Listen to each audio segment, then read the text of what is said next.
Welcome, friends, it's the Movie Film Podcast. Movie Film Podcast, enjoy the show. Zachy and Brian are talking about the movies. Movie Film Podcast on the radio.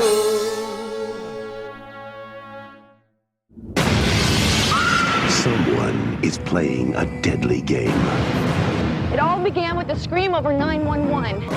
Now, he's taken his love of fear Hello? Hello, Sydney. one step too far. Hey, it's me. Never, ever, ever, under any circumstances, say, I'll be right back. I'll be right back. He didn't make the rules. He just kills by them. Scream.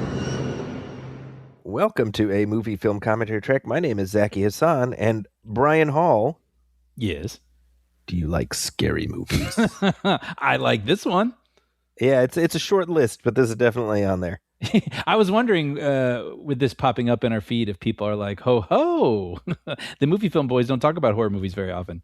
We like to mix things up every once in a while. Yeah. And I would say, I mean, we've been doing this for over a decade now, and I feel like we watch a lot more in recent years than we used to. When people ask me what genres I like, I tend to say I'm open to anything good in any genre, and that applies to horror as well. Mm-hmm. Absolutely.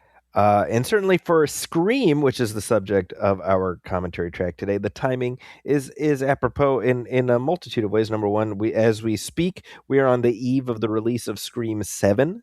7, yeah. Which is itself nuts. But we are speaking in the year that is the 30th anniversary of the first film's release. Yeah, which lines up nicely, but we have been talking about this one for years, I feel like. Yeah. So it's nice to finally be here. Yeah, and who knows? Maybe we are beginning another journey through an entire franchise. Oh, yeah. Well, I got to say, I did watch 2, 3, and 4. Oh, wow. After I watched this one.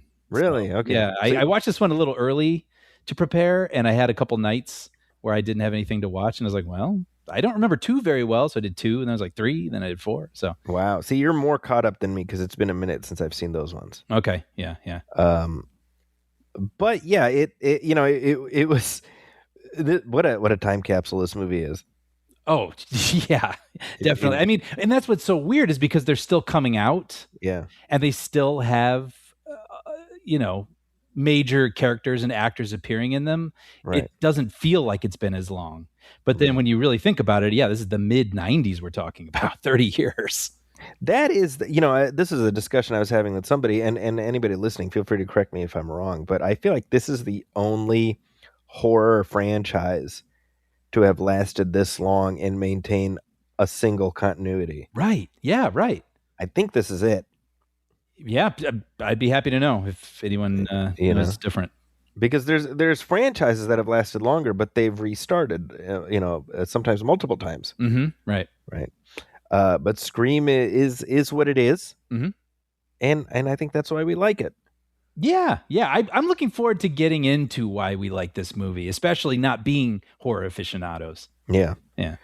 Well, hey, let's do it. So we are going to watch 1996's Scream, the first film, not to be confused with the 2021 film also called Scream. Right, which is actually Scream 5. That is Scrifivum, as I call it. Yeah, which sounds like the way John Lovitz would sneeze.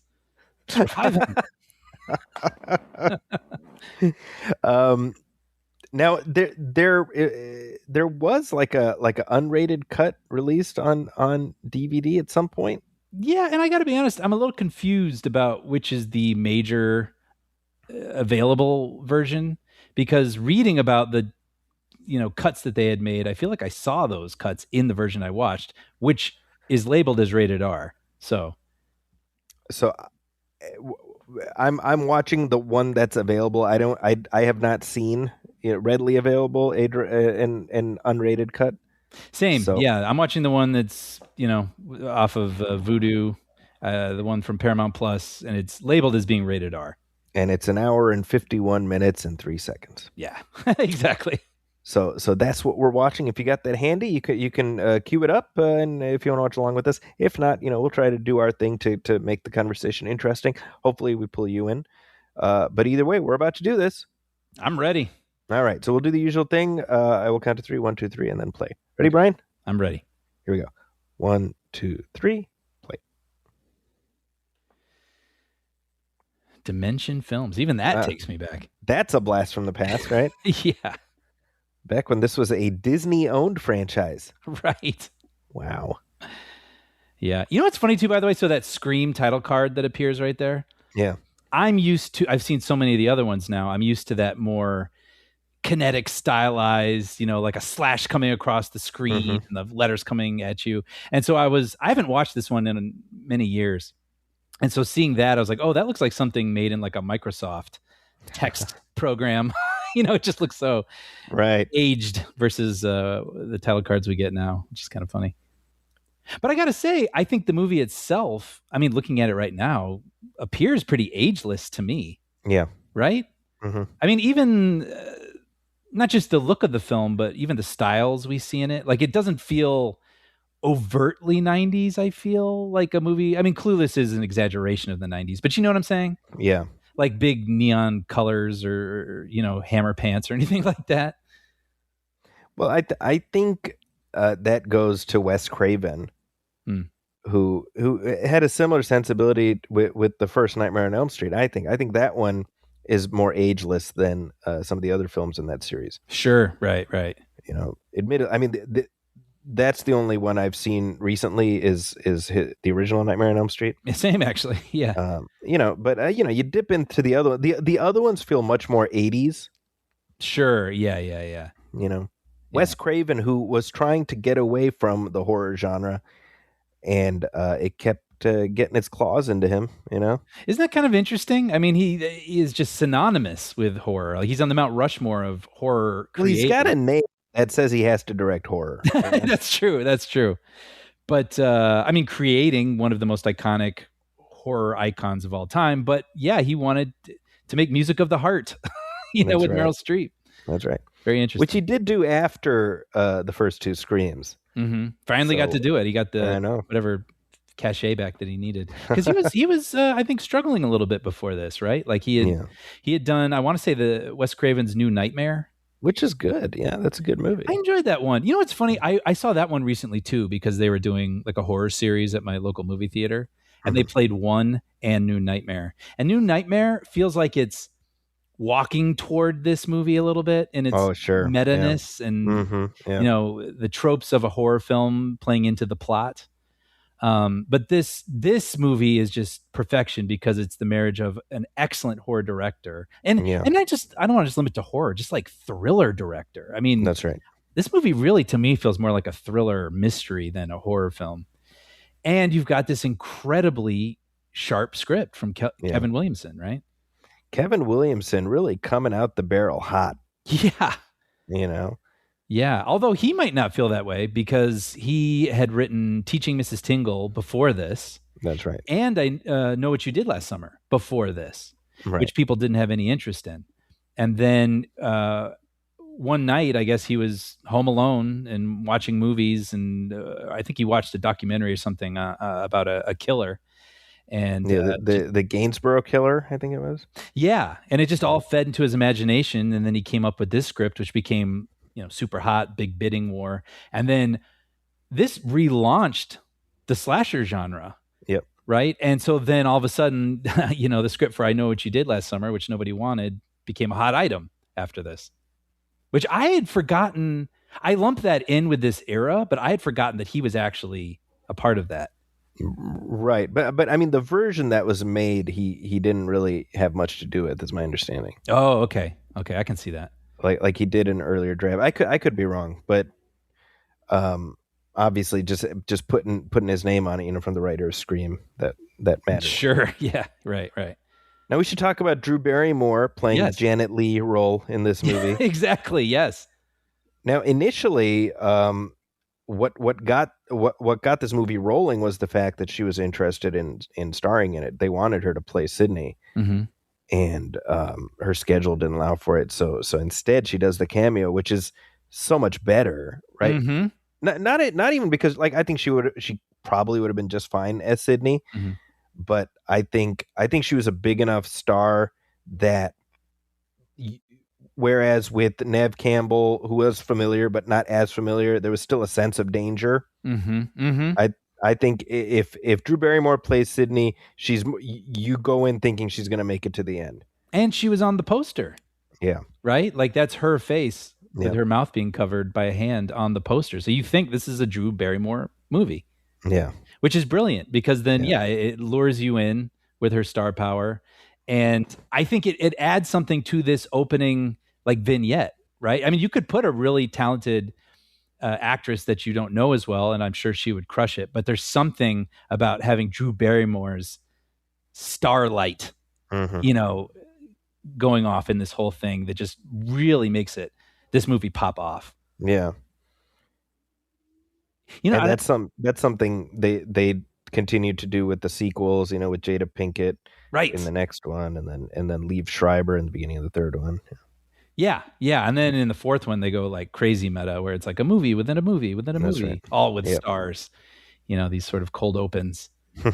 But it's interesting too because Drew Barrymore was also kind of in a interesting part of her career, right? Like she had been a child star, obviously. She was in between Wild Child flashing her boobs at Letterman and Hey, I love flowers and rain. Exactly. I mean, exactly that. And she was making stuff like Poison Ivy, kind of like a Skinamax-y sort of movie. And she was one of the Amy Fishers, if I'm not mistaken. Exactly, like a made-for-TV Amy Fisher movie, I believe. Yeah, and so which we wouldn't associate her with now. She's like Drew Barrymore, producer, mogul, right? Yeah. So she had this little dip for a moment there, and then remember she was like almost, she had 4 lines as like a minor henchwoman in Batman Forever. Yep, just the year before this. Yeah, but then she just popped right back after this with Wedding Singer and Ever After, Never Been Kissed, and Never Charlie's Angels. Charlie's Angels, of course, yeah. Yep. This opening is so iconic, and it's funny to also think of it as like classic now because I don't think of it as classic because I was there. Right. Like, 30 years later, this is kind of classic. I mean, this is Marilyn Crane in the shower. It's that level of iconic. And by the way, I should say, I didn't know until this scene in this exchange just now that Jason Voorhees is not the killer in the first Friday the 13th because I had not seen that movie. I probably learned that from this too. Yeah. Yeah. But this is such a. I really am excited to talk about this moment, but I mean, this is post Pulp Fiction, right? Which is in 1994, where dialogue got a little bit more, conversational. Right. So this is like a really fun, it's conversational, but it's also menacing. It's sort of like the best of all the worlds of this moment. You got a little Tarantino, a little Kevin Smith. Yeah. It's meta. It's terrifying. It's referencing movies. Like that was the thing that happened in the 90s, right? Characters in movies started talking about movies. Right? Like Clerks. I remember watching Clerks and it was revelatory where they were talking about Star Wars in a movie. That's right. I'm like, well, that's what I think about. And so that's what's so brilliant about this. It isn't just a slasher movie. This is a slasher movie being experienced by characters who are familiar with slasher movies. That's right. By the way, this bit right here where the killer says, "What door am I at?" You only realize on reviewing how devious that is because he's at both doors. Yes, because there's 2 of them. Yeah. Yeah. That's definitely this is one of those movies that really does hold up to rewatches because you start realizing all the ways that Stu and Billy are laying out their scheme. That's what makes it interesting. Sorry, spoiler to anyone listening to us talk through a 30-year-old movie, but Stu and Billy are the killers. Yeah, so I mean, you can watch it for the first time and try to figure it out, which is one of the biggest components about why I love these movies is they're mysteries. Yeah. Right? But then when you rewatch it, you're trying to figure out which appearance of Ghostface is who. Yeah. Right? And I think I hadn't remembered this, but later when the kids are talking, they say that Stu was dumped by Casey, the Drew Barrymore character. So because I was wondering, like, okay, this is a great cold open, but why are they going after her? Because she's not related to Sydney's family or any of that trauma. But it's like, well, apparently he was dumped by her, and so I mean, this could even be like a warm up for them, or Makes sense. Yeah. Also, please. Well, the initial warm up was, of course, Sydney's mom. Well, that's good point. Yeah. A year earlier, right?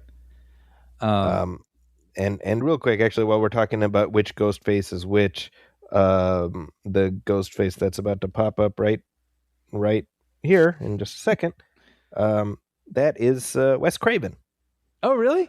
Yeah, this guy right here. That's Wes Craven. Oh, funny. He took one on the bean as she hits him with the not even the cell phone, the cordless. Yeah. This scene terrifies me. It really does. Just that sense of like they're so close. Her parents are so close. Yes. It's even now. I mean, I'm a 46-year-old man. I still find this terrifying. Yes, and there's that horrifying nightmare feeling where her parents are right there and she's trying to call for them, but she can't get the voice out. Yeah. And I mean, the opening, this and the ending of the movie are really disturbing. Yeah. You know what I mean? Like seeing this girl killed just feet away from her parents, and just thinking about these kids, these maniacal kids playing God and just killing their peers. And it's really messed up. And then the last act where they're just maiming each other, and you're just thinking about like, they're just kids and they're so disturbed. They're supposed to be in high school. They look like they're, 32. Right. But yeah, they're supposed to be in high school. But like that disturbing element, I think is good, because that's what grounds this movie. Yeah. Right? Because if it was just fun, then I don't think this mystery, this take on a horror film would work quite right if it was just a romp. Yeah. We need to feel bad about all this. So that's something really essential, right? Is that the longer the 1980s slasher franchises would go on, the more people started rooting for the killer. Exactly. Right. Freddy Krueger became the star, and it's like, what crazy way is Freddy going to kill people? And I find that very discomforting, and I don't think that's the case with Scream, partly because there is no ghost face, right? It's not a person, it's a presence. And so you're not really rooting for Ghostface. Right. Right. Like you just want to figure out what's going on, and you want Sydney to survive. That's right. Yeah. So, yeah, I mean, every time I watch this movie, the opening upsets me. And even the ending I find just really upsetting. By the way, that bit right there, real quick. Sorry, I don't mean to interrupt. He says, drive down to the Mackenzies. That's a little call out to the first Halloween where Laurie Strode says the same thing. Right. Good. And then Kevin Williamson, who wrote Halloween H20, which came out just a couple of years after this, he has Laurie say, drive down to the Beckers. So it's funny. Yeah. I like that. Sorry, I didn't mean to interrupt. No.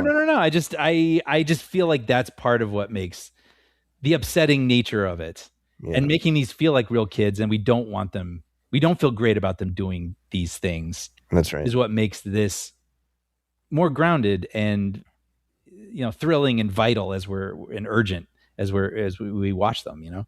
Right. So we got what's his name? Skeet Ulrich. Yep. Who looks a lot like Johnny Depp. Yeah, very clearly he was cast based on his Johnny Depp in the first Nightmare on Elm Street. Yep. By the way, this whole door closet conceit where they bump into each other so the person can't get into Sydney's bedroom. Yeah. I remember thinking like, what a bad design, watching these movies, even though it's great, it's brilliant for the action sequencing. Right. But then my brother and his wife bought a house and they have this exact situation. Really? Because sometimes I'll go over there and like house sit or dog sit or something. And when I try to go in through the back, if their closet door is open, that door, the garage door will bump into it. And every time I'm like, well, I'll be. That's really funny. It actually does work that way. By the way, one thing that you realize on a rewatch is the whole reason Billy shows up here, when you think about it, it's to distract Sydney. Yep. Because Stu is kidnapping the dad. Oh, yeah, right. Because the dad is wearing the exact same clothes at the end of the movie. That's right, because he's supposed to be at a conference. That's right. And then later they say that he never checked into that hotel, so he never made it there. So you realize, like, oh, yeah, that's kind of brilliant. And he's acting kind of weird. Yep. You could think he's just brooding teen or something, but like, yeah, there's like a whole thing going on downstairs he's trying to keep her from. Yeah, That's exactly. good. That's good. I wanted to call something out that related to the first scene, which is I read this thing where Bob Weinstein, who I guess produced this. Did both Weinsteins produce this? I think Dimension was more Bob's dominion. Okay, that's my understanding too. But I guess after watching the dailies from the opening, because that was the first thing they shot, like the first 5 days of shooting was the Drew Barrymore sequence. Okay. He criticized Wes Craven's work as workmanlike at best. Okay. Isn't that amazing? And he also said that he thought the mask was flat and not scary. And so he demanded that they reshoot the opening scene with different masks to figure out which one worked best. But it's funny because, as we were saying, I mean, that opening scene is iconic and the tension is crazy. And like, I look to these movies as an example of the way I like movies to look. Right. You know what I mean? They're shot with these anamorphic lenses that give it that, distorted, highly cinematic feel that I think add to a lot of the tension. Yeah. I think the editing is really well done. So it's just ironic all these years later that Craven was having to listen to that as he was shooting, as he was going on to make something that everybody would love. It's similar to the type of notes that Bob Zemeckis had to deal with while making Back to the Future. Right. That in hindsight are hilarious, Right. Yeah, right. It was kind of funny and fortuitous was last night I was flipping channels on Pluto, if you can even call those channels, and Scary Movie was on, the Wayans Brothers parody, and I watched like the first 30 or 40 minutes of it, and I hadn't seen it in a while. I'd seen a chunk of it a couple months ago, but now having just rewatched Scream, I didn't realize how almost beat for beat that movie is riffing. It's like a Mad Magazine parody of this movie, Yeah, right down to the dialogue in this scene where he's wanting to like get more physical, and she's like, "Would you settle for a PG-13?" Like all that. I was like, "Oh wow!" It was fun to see it riff on with it so fresh in my head. The intro with Carmen Electra. That's right. In the Drew Barrymore role. That's right. Scary Movie, by the way, of course, the original title for this one, which it kept fairly late into the process.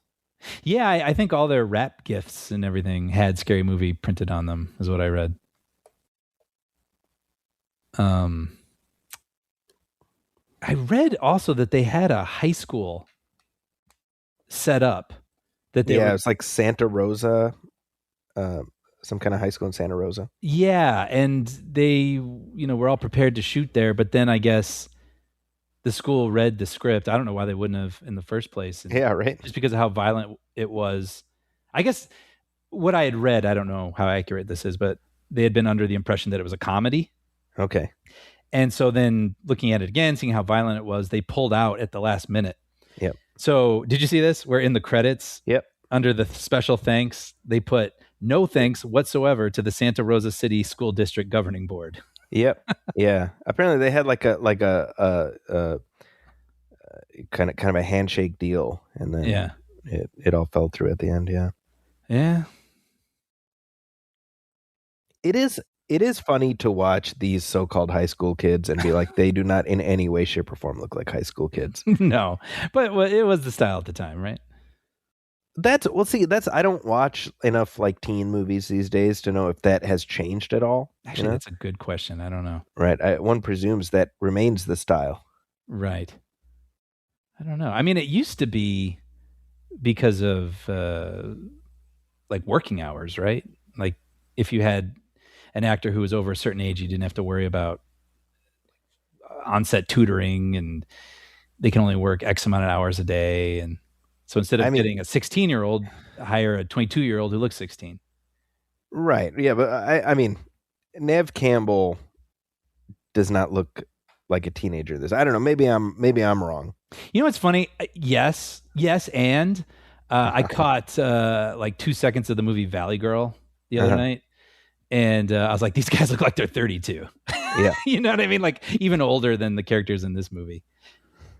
At least I don't know how it would have felt back then, but now, being in my 40s, I think they look young in quotes. Yeah. You know right. what I mean? Yeah, exactly. Yeah. I mean, this scary movie. It's just so funny because that's the one that's fresh in my mind now. Yeah, I look at this scene here and I imagine the scary movie parody version. Yeah. With Shawn Wayans and with Shannon Elizabeth, right? Mm-hmm, mm-hmm. Yeah. What an amazing shot, though, too, isn't it? Like, that just really utilizes the widescreen there. We get all those kids lined up from edge to edge. Yeah. It's great. You know, it's funny because sometimes I will talk about movies now, and we're recording this in 2026, where I'll hear kids talking, younger kids, teens or something, and I get a little annoyed with younger character speak. You know, like I'd say now to me, it feels like this kind of faux improv-y, attempting to sound natural style, like very self-aware, where they're always like, okay. Mumblecore. Yeah, or like, you know, they'll say something like, that gives me the ick. Oh, did I just say that right now? You know, like that kind of thing. But to be fair, Zachy, our era might have been even more annoying. Because, I mean, when you really think about it, this movie is like stepping into that very knowing, you know, overly flowery sort of dialogue, but Dawson's Creek would just jump into the deep end of the pool with it. Deep end of the creek, yeah. And well, I remember a Dawson's Creek where somebody said to somebody like, you know, I see a sense of melancholy on your face. And I was like, bullshit. Bullshit. Nobody says that. Right. Or even, I mean, Clerks, which I still adore Clerks, but, you know, they talk in this really, flowery sort of way that's fun to listen to, but you would never encounter people just, you know, that's not casual conversation. I think that to some extent you sort of have to look at it like Williams speak and Smith speak and Tarantino speak and Mamet speak and Sorkin speak. You know what I mean? Like you're just in the world of this writer, and this is how characters written by this writer speak. And when they do it well, right, it's enjoyable. Yeah. Even as like crazy as it might eventually get or heightened. I think, it's hard watching or listening to people imitate it and not do it well. And there's a lot of that. Yeah. But anyway, I'm using this as a moment to call myself out for criticizing dialogue that I'm hearing these days because, you know, I was forged in this. So I watched this movie and certainly on rewatch, it occurs to me that I don't know that people referenced movies as much as they do in this film. In this era? Yeah. Sure. I mean, certainly now, I think we're way past that. Mm-hmm. I mean, back then, movies still represented sort of a lingua franca, you know, like it was like a shared vernacular. 100%. But even still, I feel like the folks who are like, oh, dude, it's like, remember in Silence of the Lambs when this happened? I feel like that was a pretty niche group even then. Which I kind of dig, though, because it I don't know, it made it cool, you know, for people like us who knew what they were talking about. You know what? Yeah, sure. I'll take that. Hey, we weren't dorks. We were cool. Yeah. No, but I agree with you. That's the ticket. Well, I think about this sometimes with GIFs, right? Because it used to be, like, you know, dorks like us, we would reference really deep cut Simpson-y things, lines that had nothing to do with what we were talking about, but the feeling matched. So I could send you something completely unrelated, but you'd understand the feeling from that scene of The Simpsons and know what I meant in this moment, you know, when I was talking to you. And I couldn't do that with as many people. But now we're in the age where, like, memes and GIFs, everybody is now using those things and movie quotes and even just still images of a certain expression from The Office. People who don't know what it's from. Right, as shorthand. Like, it's like that became the speak now for everybody. That's a good point. Isn't that nuts? This, by the way, where it was shot, I dated someone many, many years ago who lived up in Marin County where a bulk of this was shot in, and we passed Stu's house. She was like, really? Oh yeah, that's the house from Scream. And I was like, well, I'll be darned. Like, it is out there, like really out in the country. Wow. And so I had forgotten. I remember them being in town, but like shots like this, I had forgotten that this was the location of Scream, like in these rolling hills. Yeah. And so when I was watching it again this time, I was like, oh yeah, that looks exactly like where we would visit when we'd go see our family. Huh. Incredible. Yeah.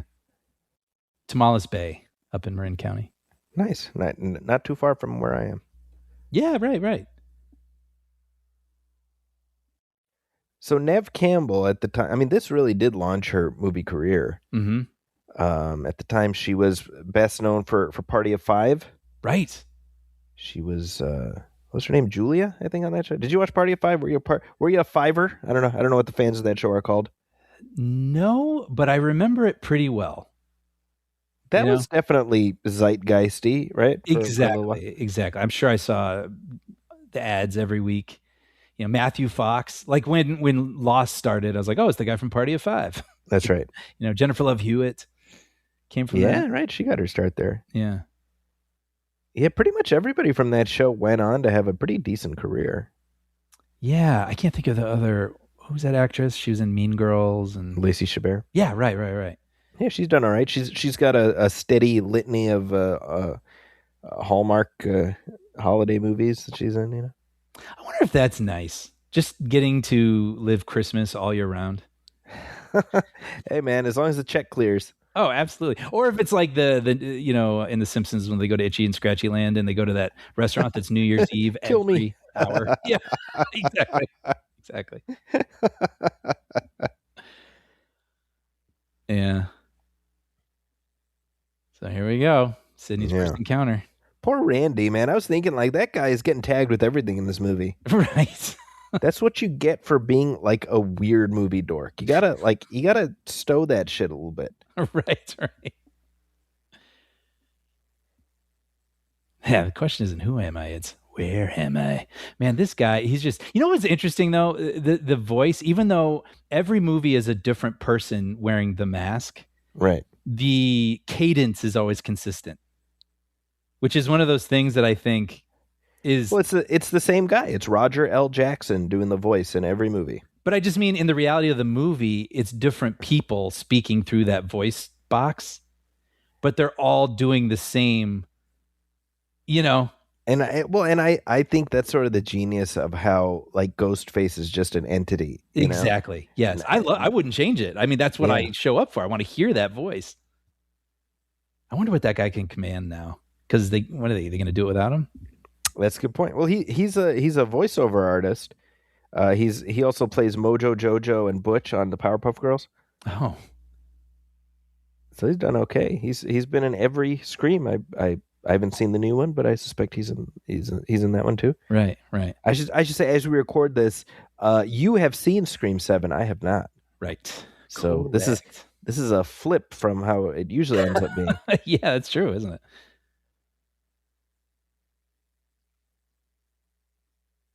Yeah, don't step outside, right? Like that's when you get the call that's like, "Hey, I'm outside." I'd be like, "I don't freaking care."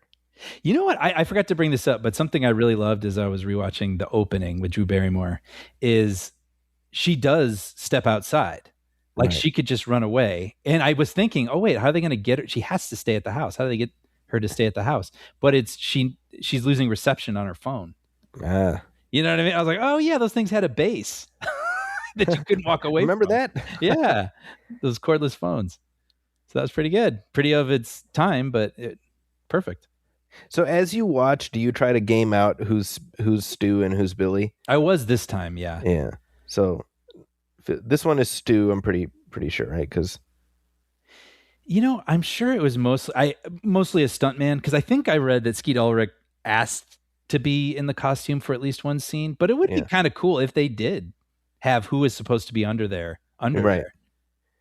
Yeah, that's a good point. Just so you could maybe see a different physicality, or maybe to your point, it's better if he's just a presence. You can kind of game out a little bit. My sense, based on the times that we know it's Stu versus Billy, Stu is a little more wild and nutty, and Billy is a little more like ceremonial.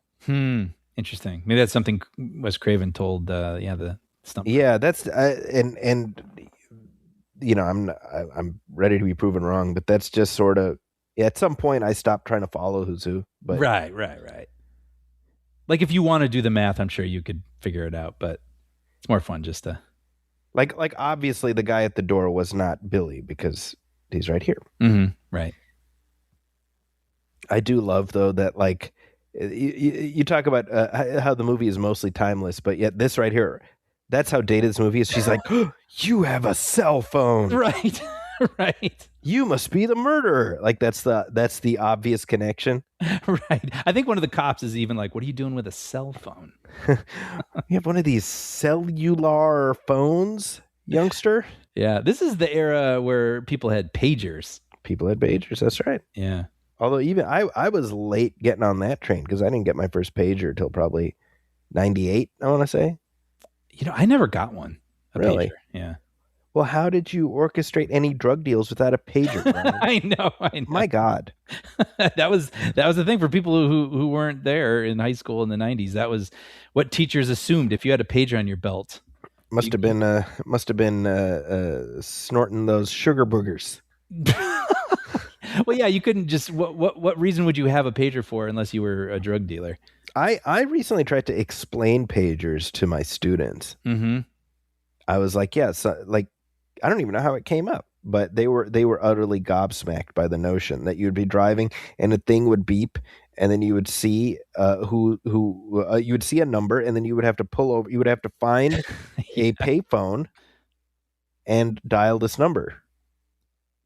And I as I recited that, I was like, yeah, that's pretty messed up. Yeah, I mean, it's. I remember even at the time because you could send 911. Yep. If it was Or an 411. emergency, like you had these little codes. Yep. And I remember even at the time, I'm like, this just feels like I'd rather just be able to send a message. I wish I could say, pick me up, or I wish I could send a text message of some kind. Yeah. Yeah, exactly. Consisting of text. Yeah. That I would message. Love the lens flares in this movie, by the way, with the anamorphic lens. There's something so filmy about this. Exactly. Just all of it, And that's going back to, that opening scene and how much I love it and the choices and the lenses and everything. Yeah, filmy. This movie is very filmy and I love it. Yeah. Great uses of lens flares, but nothing over the top. I think people started going over the top with them. Yeah. And they stopped losing their magic or whimsy or whatever it is. Mm-hmm. But here it just adds just like a heightened reality or tension or spookiness or something. It's great. Yeah. I was reading about casting choices for this, which I thought were kind of interesting. Some I saw in multiple places, like they wanted Vince Vaughn to play Billy, which is super interesting. Wow. I don't know that I've ever seen him look young to me. That's right. Like, because the following year, he was in The Lost World, which is the first time I saw him. And you can't tell me he's a teenager in The Lost World. You know what I mean? Right. Yeah, so is Swingers this year, 96? Swingers would have been either this year or the year before. Yeah. Yeah, because he still feels like a, I don't know, young man to me. Yeah, little. I can't see him playing teenager. I mean, Skeet Ulrich is pushing it. Yeah, but he's still got moody teen face to me, or moody movie teen face or something. I don't know. Yeah. But anyway, one that I saw a lot about Breckenmeyer and Jason Lee and Seth Green up for Randy. Okay, I can see that. I can totally see that. Reese Witherspoon for Sydney. Jason Lee, I can 100% see him as Randy. I mean, he basically plays that character in the Jay and Silent Bob movies, right? Yeah, that's right. Where he's always giving exposition and talking about comic books and getting really worked up. But the one that was interesting I saw was Elizabeth Berkley for Gail Weathers. I can see that. I thought so too, but this is a year after Showgirls, which basically tanked her career for a while. Yeah. But I mean, ultimately, I like the brassiness of Courtney Cox. I think Courtney Cox is Gail at this point. So yeah. But in utero, as they're planning this out, I can see Elizabeth Berkley as that. 100%. I totally see that version. Definitely. Who were some of the others for Sydney that you said? I only saw, I'm sure there are several others, but Reese Witherspoon. Okay. Which makes sense at this time, right? She had been in, I don't know if she'd done Fear by now, but Fear was after this. Man in the Moon, and you know what I mean? Like she was like up and coming in this moment. Yeah. Man in the Moon is always my Cinematrix for the win with Reese Witherspoon. Actually, Fear was the same year, so I stand corrected. Okay. It was actually earlier than this. It was April of 96. Okay. Yeah, so this came out around Christmas time. That's right. Yeah. Right? And when it came out, it only made about 6 million, and everybody thought it had flopped, but it had great word of mouth and It just kept going. Just kept going and going. I mean, think about that in this day and age. A movie opening with 6 million and finishing around 100 million. Yeah, and I think at the time it was like the most profitable slasher flick ever made. Right. You know? And I can definitely speak to the word of mouth aspect of it because, I mean, contrary to what I was just saying about kids talking about movies in high school, everybody was talking about Scream. You know, I mean, I think kids talked about the movies that they watched. Yeah. Like I remember talking about Titanic at school because that was just like a phenomenon and everything. But it wasn't like peppered into like the way it is in this. That's not that was not my experience of how people talked. Same. You know. But yeah, I mean, to your feel point, like those people, we eventually find each other. That's how we found one another. That's the thing. It's funny because you're talking about talking about Titanic in high school, and I was like, I don't remember that. And then I realized because I'm a year ahead of you, so like by the time I was in college when Titanic came out.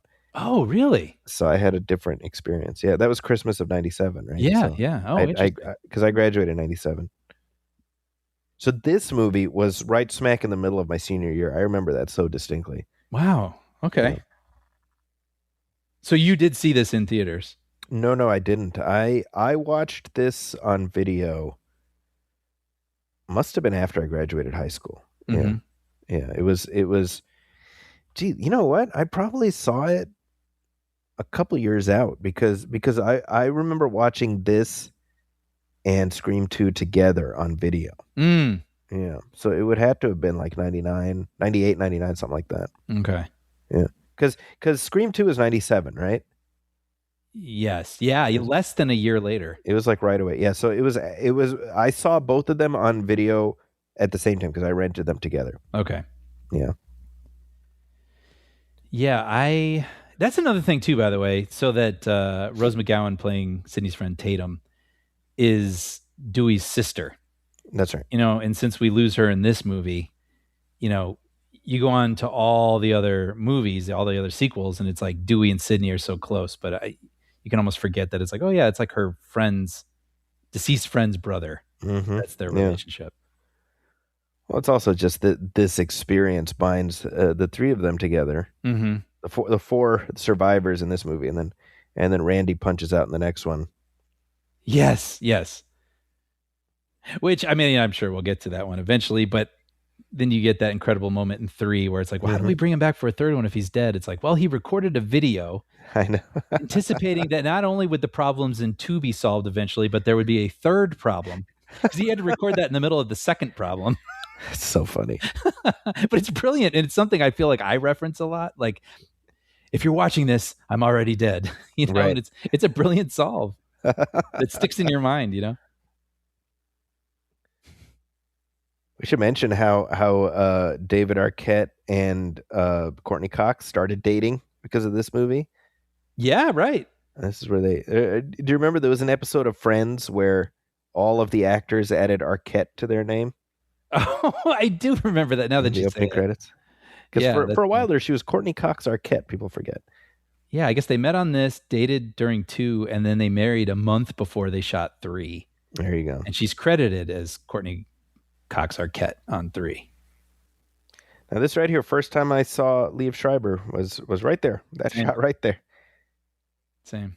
And it's interesting because because that's basically all we see of Cotton in this movie. Which I had forgotten. I thought he was going to be a bigger part. Right. And I was trying to place it. I was like now you'd be like, wait a minute, you're just going to have Liev Schreiber, like just drop him in like that. But he wasn't anybody back then. Yeah, right. Right. And I mean, how could he know also that he'd be brought back for 2 more sequels and play bigger and bigger parts? He's a big part of the finale of 2. I know, but I didn't like what they did with him in the third one. Right. Yeah. You mean like what they did to his character? Yeah, how Or like what they offed him. did? I mean, not physically, but like just his personality or. Well, that too, but just killing him. Yeah. But yeah, he's interesting. Yes, that too. But yeah, I weirdly saw 3 first.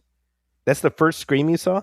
Yes, because I didn't like horror Fascinating. movies, so I never watched 1 and 2. And then I remember 3 Fascinating. came out, and my friends and I were just like curious. It was like the new movie and whatever, and I think someone rented it and we watched it in their basement.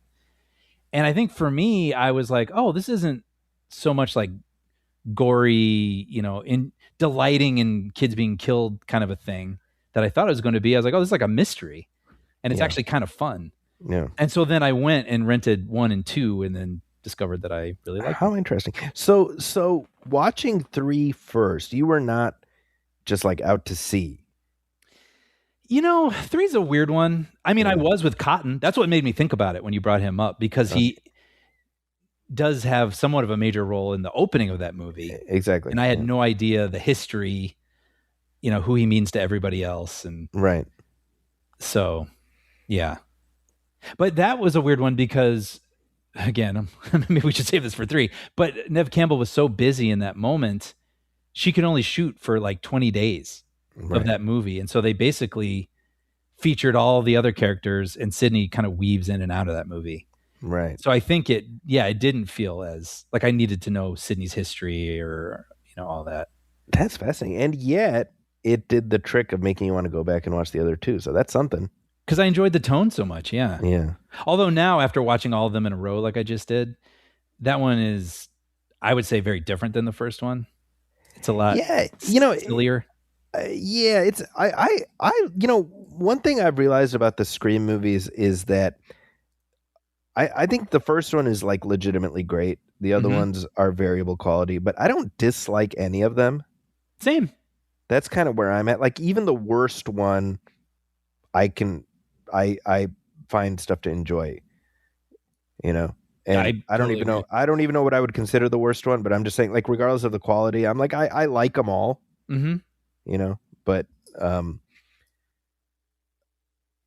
I also think, and I was talking about how Scream 7 is coming out. I was talking to my kids, my students, and I was like, "Yeah, Scream, you guys gonna watch it?" And nobody this is like, no, this is an old man's franchise. I was wondering because it had been kind of reinvented for 5 and 6 with younger, like Jenna Ortega, whoever. But like, that's interesting. Okay. I feel like movie going in general has become so siloed that I don't even know what movie going looks like in 20 years, honestly, Or not even, movie viewing, I should say. I don't know what it looks like. That's true. And that makes me now kind of understand and appreciate why they wouldn't call that Scream 5. Because why would your students go see Scream 5, even if it has actors they know? If it's just called Scream, and like, okay, maybe they're, 5% more likely to watch it. Right. Interesting. It's funny, in Scream 2, eventually there's a movie within this movie universe called Stab that's about the Woodsboro murders from Scream 1. And they recreate this scene in Scream 2 with Tori Spelling and Luke Wilson. That's right. Which is really funny.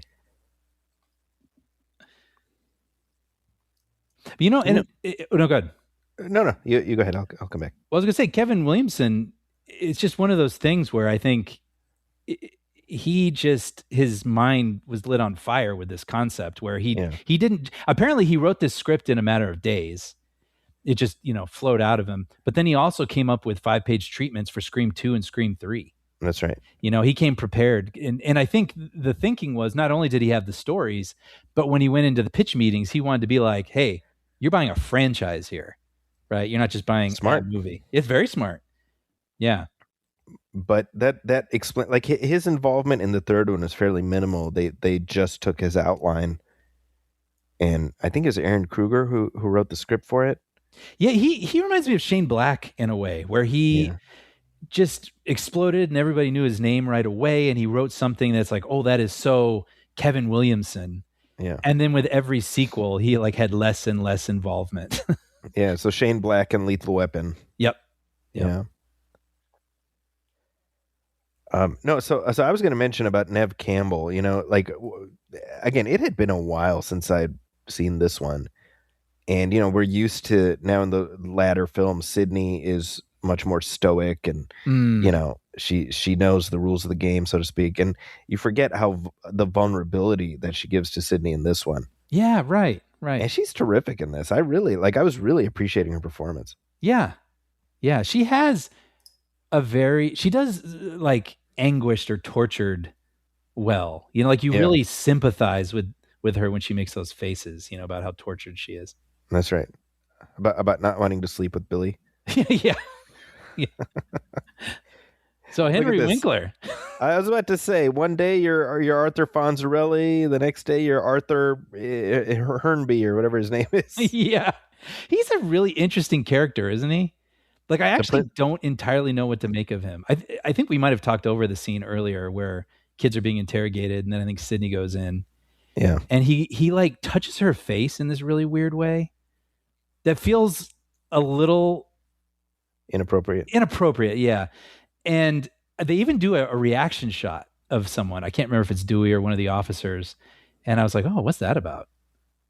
Well, first of all, I was like, there's no way a principal could get away with talking to students the way he does in the scene that we just saw. When like holding scissors to their necks. Yeah. Are you kidding me? There would be like 8 different lawsuits. So you wonder if there's like maybe one scene missing, just to sort of make his death not entirely a bad thing, Oh, that's interesting. What I had read is I was thinking on this viewing, by the way, I don't know, I can't back this up, but I read that this cheerleader was Skeet Ulrich's girlfriend. Okay. I was like, she's a bad actress. I hope she's not listening, but she did stand out to me a little bit. Yeah. Now, granted, this reminds me of all the times I was being a catty bitch about people while putting my makeup on in the high school bathroom. So a lot of lived experience there. But this is that very 90s meta thing too. It's like, where'd you hear that? Ricky Lake. Yeah. Sorry, you're saying? No, that's it. Yeah. But doesn't that like hurt your heart?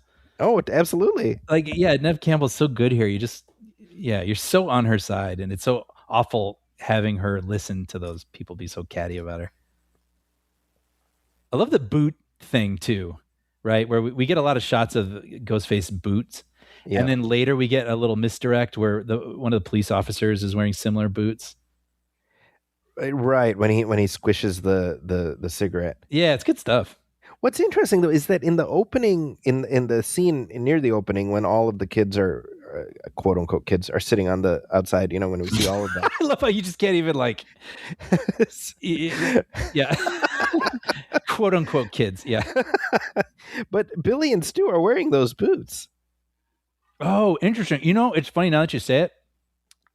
I did think Billy is seated awkwardly, like with his feet up on the thing. And it's probably, you're right, on purpose for people who are paying attention to notice his boots. What I love is that the movie makes it so obvious that Billy is the bad guy that you're like, there's no way he's the bad guy because it's so obvious. Yes. Yeah. Yeah. It's funny because they kind of do that in 2 with Jerry O'Connell. And he acts very weird. And there's a lot of like lingering shots on him with ominous music, just trying to, make you feel a certain way. That's right.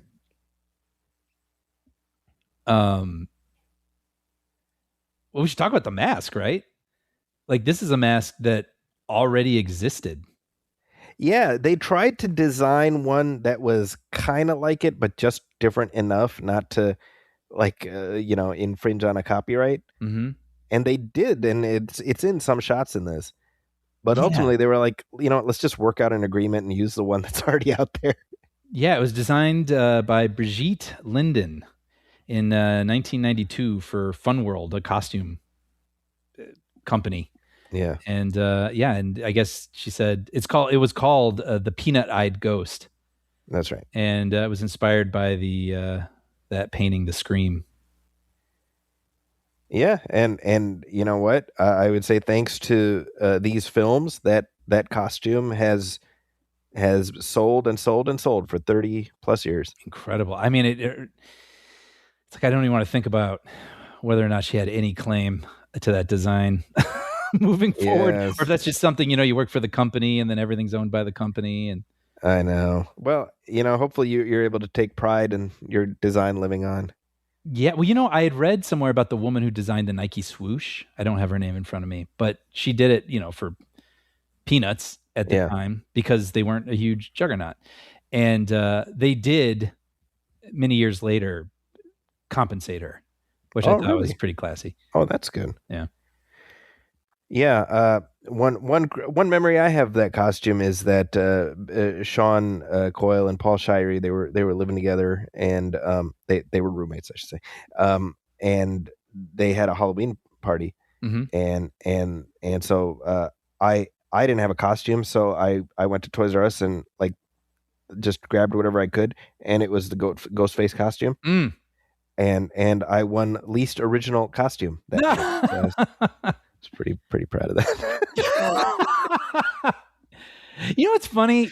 Sure, fine. However, if I was at a costume party and I saw someone dressed up like Ghostface, that's the person I'd want a picture with.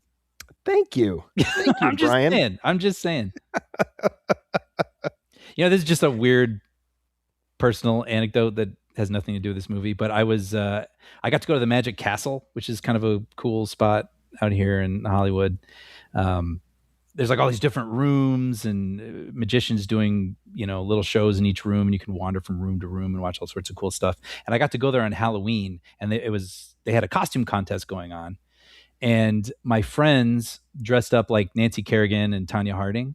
Okay. And this was before I, Tanya. So this was like before people were kind of recalling that thing. They beat the rush. They were right ahead of it. And see, look at how the costume looks different there. You see? Oh, that? I can see it. Yeah. I can see it. Yeah, it's not the same. Yeah. I love that they recognize that because it's close, but it's not the same. It just, they were like, you know what? The other one looks better. Yeah, they're right. It's worth it. It was worth paying. It's pretty amazing that as similar as it is, they saw that it wasn't good enough. Yeah. But anyway, my friends, they won the costume contest out of the whole Magic Castle that night. Wow. So yeah, we got free passes to go to a Houdini seance. Get out of here. Wow. Yeah, which is basically, they feed you dinner and then someone flips a switch and the table shakes for a little bit. Hey, sometimes that's fun. Yeah. But so, okay, I was going to bring this up earlier. Yeah, so the Henry Winkler thing, that was what you were talking about, maybe seeding that there's something possibly sinister about him. I was wondering why they killed him. Oh, we got to bring that up, right? Hey, Fred. Not you, Fred. Yeah. So there's Wes Craven as Fred the janitor. Yeah, in the dressed striped, the green as Freddy Krueger. Yeah. That's great. There's a lot of Nightmare on Elm Street call-outs in this movie. Oh, a ton. Well, Sydney lives on Elm Street, which I don't think is explicitly stated. Oh, I don't even think I called that. Yeah. When she's typing in her address when she's trying to dial 911, they cut it for pacing, but it's Elm Street. Oh, okay. And then they talk about, I think Tatum says something about only the first one was good. Yeah, that's right. And she says Wes Carpenter. You think this is some kind of Wes Carpenter movie? Right.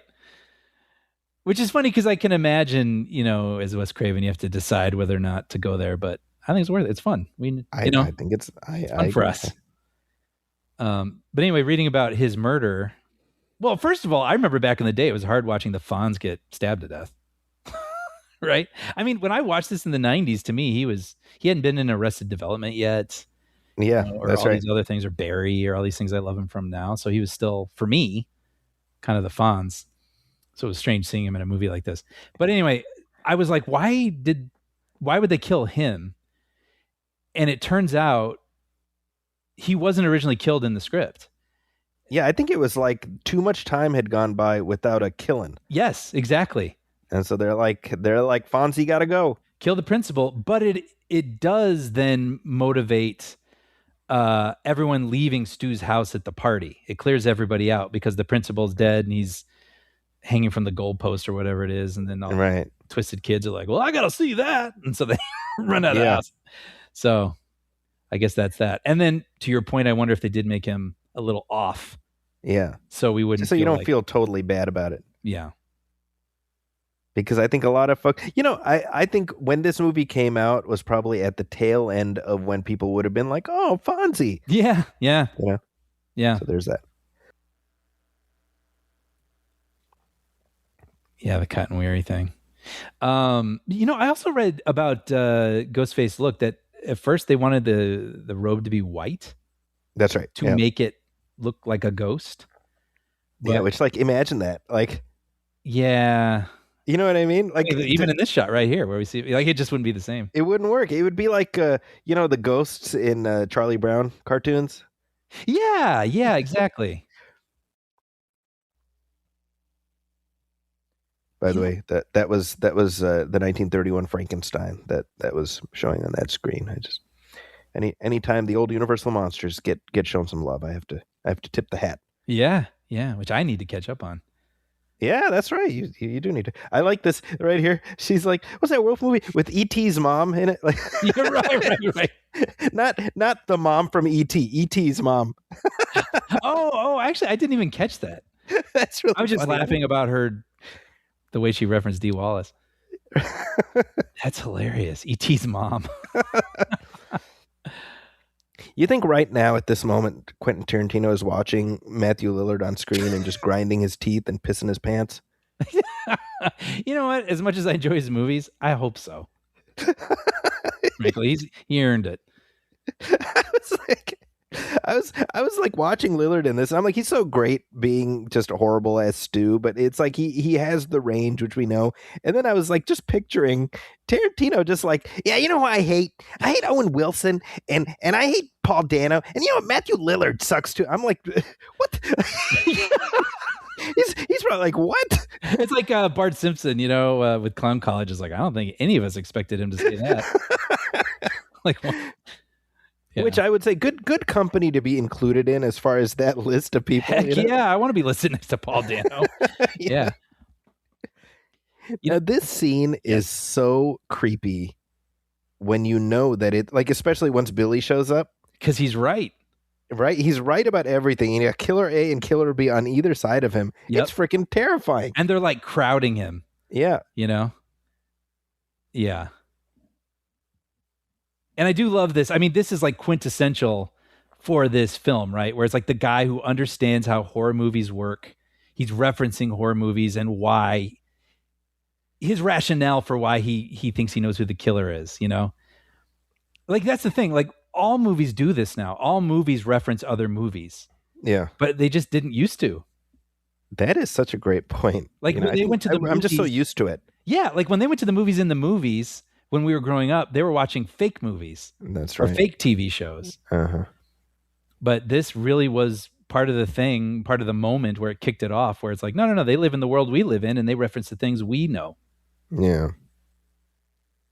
So is Randy like the Screech of their friend group? You know, I was wondering about that, because it's a very odd friend group, right? He's a fun character, but even when they were at the fountain, I felt like he felt a little odd man out. Why is he there? Yeah. Yeah.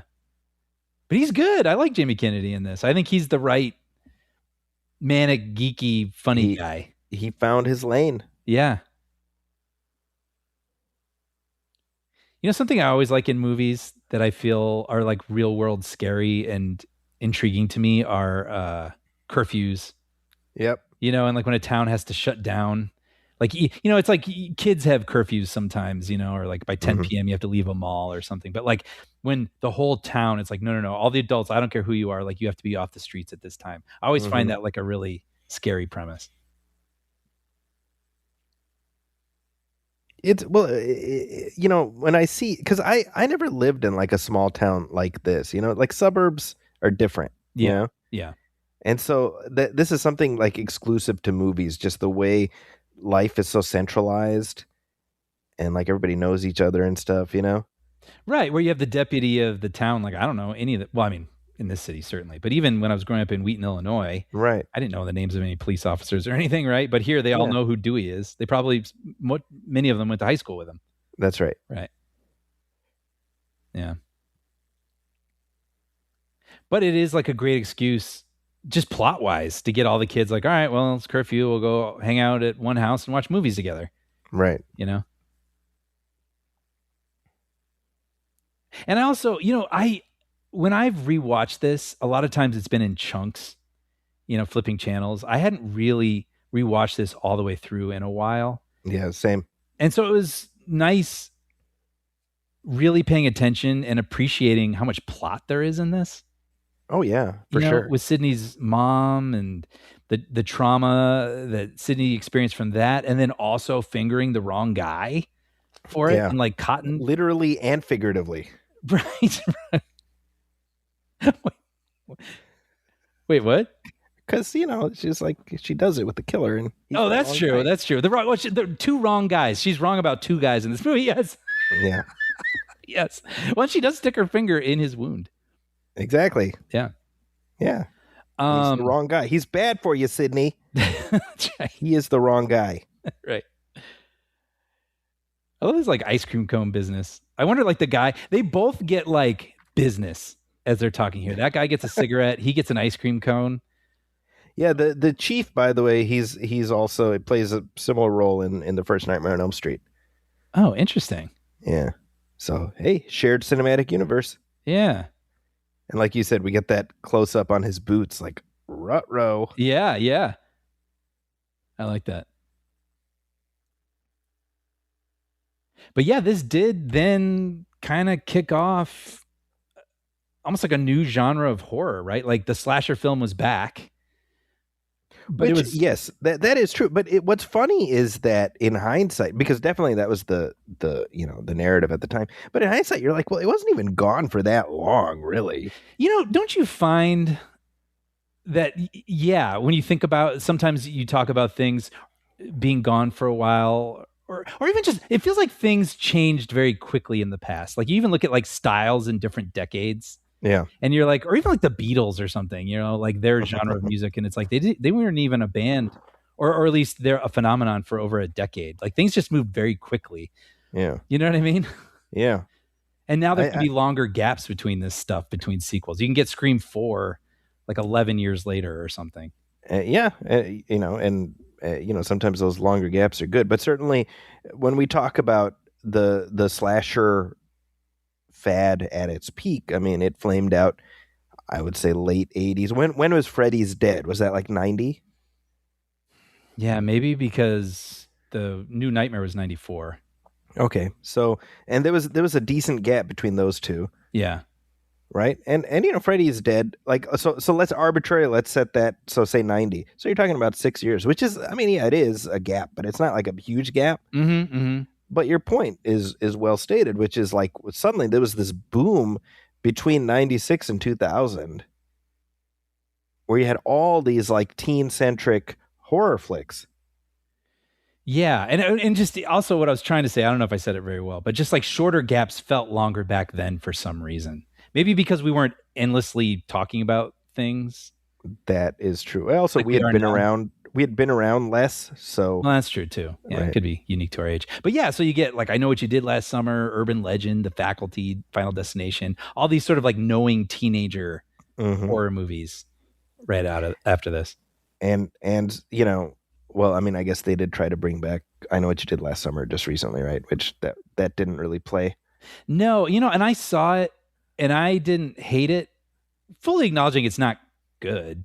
Yeah. But it just like maybe it scratched an itch or something where I was like, oh, I like this tone, but I don't think anybody else is really vibing with it these days. Yeah. And even my friends who are like much more horror fans than I am, they were like, they hated it. And I was like, well, I don't know. Like I don't know. See, I had absolutely zero expectation, and it was like a thing before my eyes for 90 minutes. And I was like, yeah, it reminded me of a thing that I used to like, but I was thinking it's good.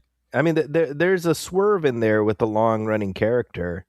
Yes. Well, yes. It doesn't mean anything to me because I don't really have an affinity for those films. But I was thinking of Zachy, fan of Jim Phelps from the 1960s Mission Impossible. Totally. Wondering how fans of those earlier films would react to this new one. Absolutely. Right. By the way, so it's worth noting, Courtney Cox here. I love the character of Gale Weathers because she has such a she's complicated. Like she has a weird relationship with Sydney. She was a defender of Cotton Weary, which wasn't very popular to the hero of our movie, but she was right. Right. You know what I mean? And like they're antagonistic, but then they become allies. It's a really great character. And as you're watching that character, Gail, enter this house party with all these teenagers, they're looking at her like, oh my gosh, it's Gail from TV. But in a funny way, I mean, that's Courtney Cox from Friends.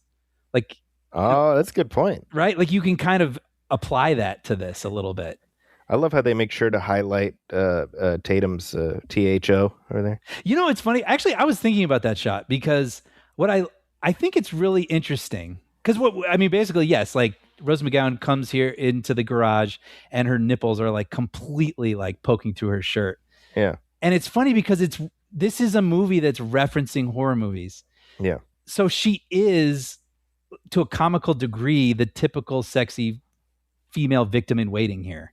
Yeah. That's right. And so this movie's like riding a thin line between actually having kind of a titillating image.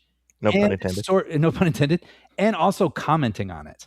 Yeah. You know what I mean? Like it's kind of a funny, brilliant moment. Well, that's, I think Scream is satire, but not comedy, right? And that's sort of, to be able to ride that balance is something, it's like in my classes, I screen RoboCop as an example of satire. And I'm like, it's satire, but it's not a comedy. Right.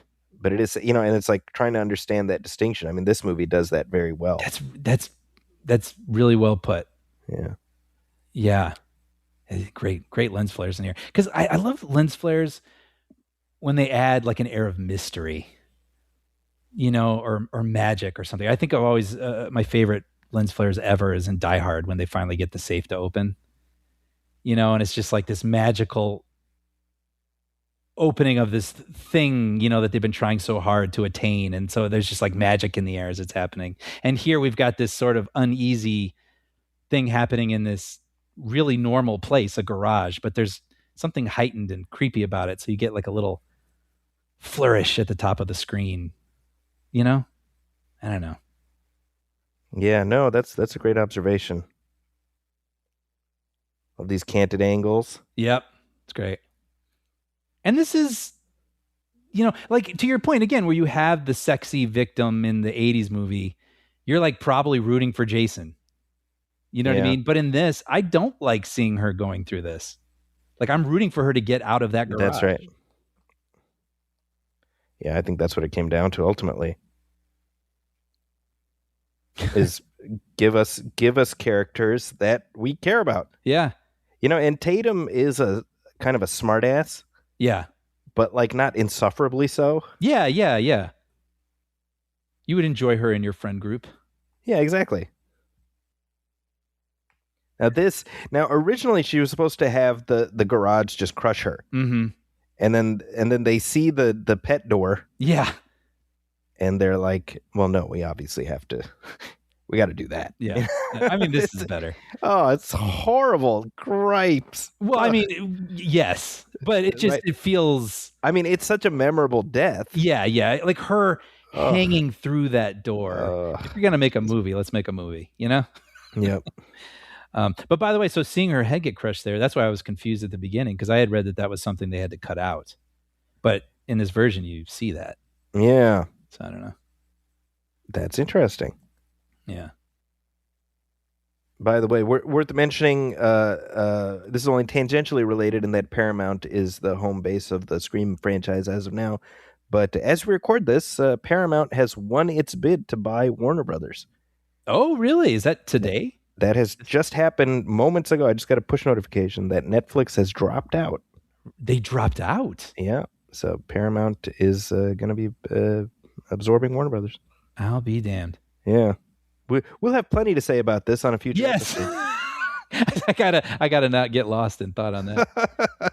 Wow. Okay. Now, real quick, I want to mention we were talking about Gale Weathers before. As much as I love the character of Gale Weathers, her haircut in some of these sequels is scarier than Ghostface. Right. Yeah, I mean, even she a couple of years ago is still referencing it. Oh, really? Yeah. That's hilarious. I think for Halloween or something, she did some sort of Instagram post with like these fake bangs and was like, they're back. I think, was it the third one? Yeah, the third one. Oh, goodness gracious. Yeah. That's the one with Jane Silent Bob in it. Remember that? Yes. I mean, this isn't exactly it, but I was thinking as I was watching 3, it reminded me of the vibes a little bit of Lethal Weapon 4, where it's like, yeah. we're here and we don't care if you realize we're having a good time doing this. Even though we're making a movie. You know what I mean? I mean, not that Lethal Weapon 4 ever got into like goofy cameos or anything, but you can just tell those are friends having a good time and making a movie. And you get that sense a little bit in 3, I think, Scream 3. Like let's have fun and the fun shines through a little bit.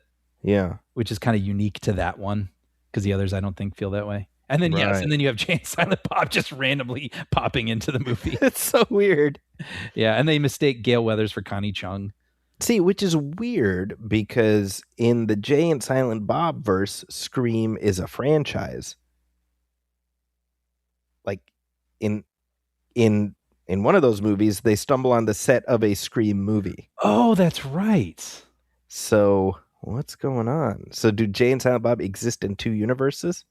They're interdimensional beings. Yeah, they're they're Nexus beings. I kind of like that.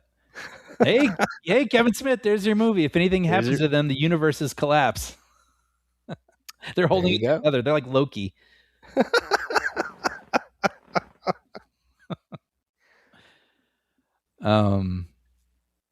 Skeet Ulrich, I feel like he should have had more of a career. Yeah, actually, I have his thing open because his IMDb, I should clarify. She's about to have his thing open. I was like, man, I walked right into that. Because I don't know what I really see. Oh, I saw it to my surprise. He plays a thug in Teenage Mutant Ninja Turtles, the 1990 movie. Interesting. Okay. He's in As Good as It Gets, which I kind of remember now that I say it. I don't remember that at all. The Newton Boys Chill Factor. Remember that one? I remember I remember watching Chill Factor in an empty theater. Yeah. Yeah. And he was on a show which it's called Jericho. Do you remember that? Yes. I think because of you, actually. No, you're thinking of Jeremiah, which is a Luke Perry show. Luke Perry. I was going to say, is Luke Perry on that? Yeah. Okay. Yeah. This is a repeat of an exact conversation I had with Amina like 3 hours ago. I'm like, no, damn it, it's Jericho, not Jeremiah. Right. Get your J starting shows about a post-apocalyptic society straight, people. Yeah, damn it. No, so it was like a post-apo, like there was it's like Kansas or something after a nuclear attack. Yeah. And he starred, and it had what's his name, Major Dad. Oh, Rainey, Gerald McRaney. Gerald McRaney, yeah. So he was on that show that did okay, and then he was on Dad. Sorry. Yeah. I don't know why I didn't go with Simon and Simon. No, it's good. It's good. Today it's Major Dad. Anyway, he was also on Law and Order L.A. Oh, I remember that. Yeah, for like half a season, then they killed his ass off, and I think he just Riverdale. He was on 64 episodes of Riverdale. 64 episodes. Who did he play? I have no idea. F.P. Jones. Oh, so he's like related to Jughead? Is he Jughead's dad? Oh, maybe. Wow. So him and Luke Perry both. There you go. So the streams did cross eventually. Yeah. Look at this. I just got to point out this wide angle group shot. I love that stuff. Yeah, it's and there's so much life in the frame. Yes, exactly that. I mean, Wes Craven then went on to do like Red Eye, which I think is a fun, tight little 90-minute thriller. And he's just, I wish he had made some more thrillers. I wish we'd gotten some more thrillers out of him. Red Eye was, when was that? Early aughts? 2005 or something. Okay, that sounds about right. Yeah. Yeah. Oh, well, this is the scene here. It's what's very funny is that the rules as it pertains to horror movies in general are like pretty much bullshit, right? Sure. Right. But it doesn't matter because they're the rules for this world, And he's got enough evidence to back it up that we're like, okay, even if he's just talking about one movie, maybe like Halloween or something. Yeah. But who, to this day, if someone leaves a room and says, I'll be back. Oh, yeah. You have to say it like, I'll be right back. Yeah, I'll be right back. Exactly. Yeah. Yeah.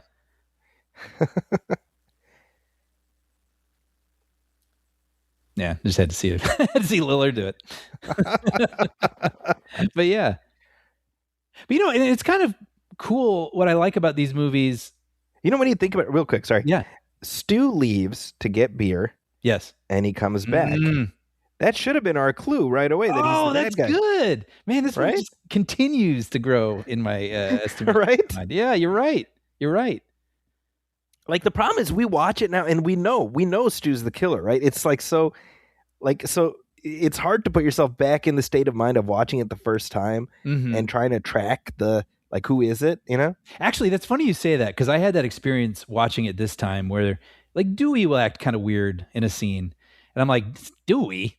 You know, like, how could you ever make me believe it's Dewey? But it's like, well, like this right here, when he asks Gail to go on a walk with him. Yeah, exactly. Right. If you don't know that he's not the killer, then it's odd, you know? Yeah. But yeah, in 96, you didn't know these people. That's right. He was just a weird guy. Yeah. And then he becomes the beloved, charming guy. That's right. The rest of the series. And he becomes the dead guy. Oh. I've said before that was Han Solo-esque in terms of when they offed Dewey in the fifth one. You know, I know you got to do it. Yeah. At some point, if you're going to have that many sequels, but also I wish he was in the new one. Yeah. You know, like there's just some people I just want to continue seeing. But what I was going to say is I like that each movie kind of zeroes in about a film trend. Right. Like this one's kind of like about the final girl. And then the second one is about sequels. And the third one, of course, is trilogies. And then the fourth one's about being online famous. And the fifth one, I think, is about like elevated horror. You know, like it is. I just like that there's. And then the seventh one, I don't think it's a spoiler to say, it's about bringing the original star back to a series. You know, like commenting on that. And so that's interesting. I like that. I like that as a conceit for each one for them to build off of. Yeah.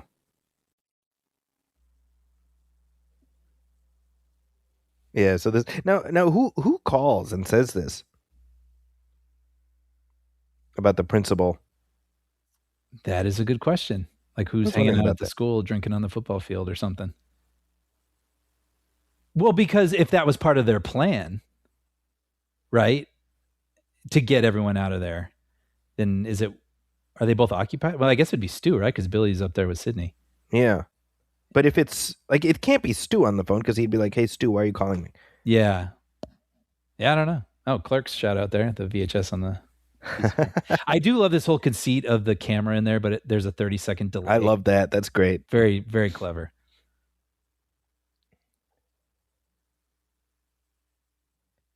You know,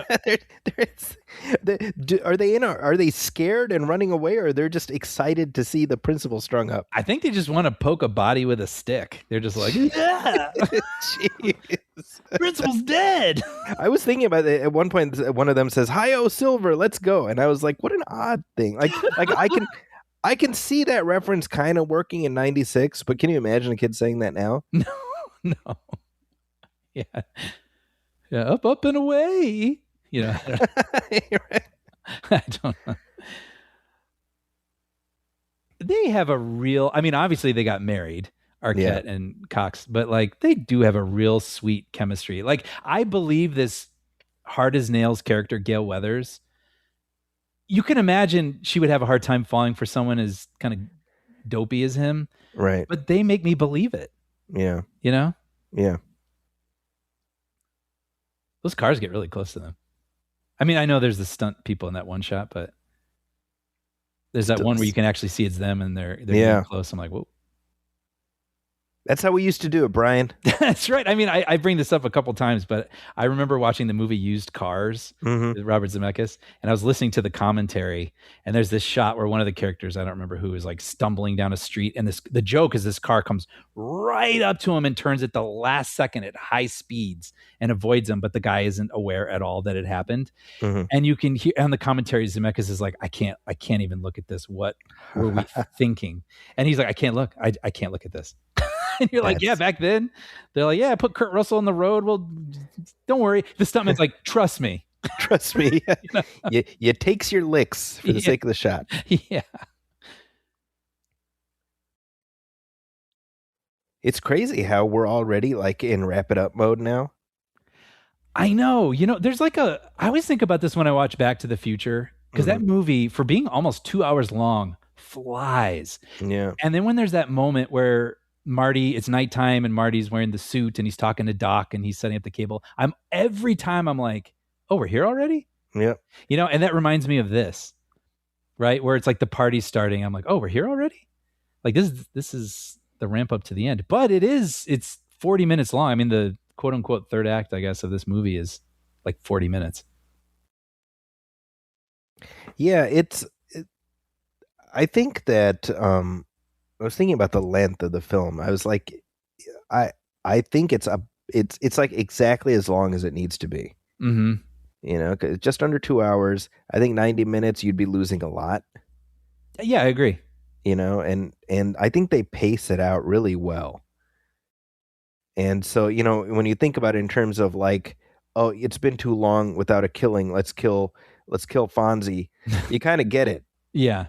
Like, because there's so much exposition that's being ladled out. It's like we got to have a little something here, but the movie itself needs to be as long as it is. Mm-hmm. I agree. And there's nothing. Oh, Nev, I know. You naive girl. But I love that the movie, he's being so dark here. Yeah. So you are like, I don't know about this guy, but then they subvert it, having Ghostface come through the door. So like, oh, well, I'll be. It reminds me of the performance of one Brian J. Hall in a movie that he appeared in with one Zaki Hassan back in the summer of '99. Would that be Something Freaky? The very same something.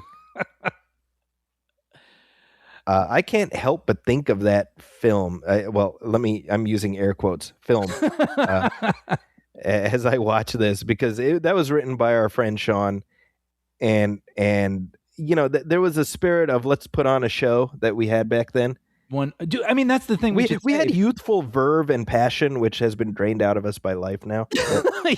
Yeah. But I mean, for people who don't know, I mean, Zachy and I met in a film class. That's right. Zachy and I and Sean, and like we were the kids having that film discussion at the beginning of Scream 2, making all the references, and it was three Randys talking at each other. That's exactly. And we were so inspired by all this stuff that we would just, instead of thinking, wouldn't it be fun if we tried to do something like this? No, we like put pen to paper, and then we stayed up all night and we got a camera and we shot this stuff. And so we did our Scream homage at our community college. We shot this at College of DuPage in Glen Ellen, Illinois. Yep.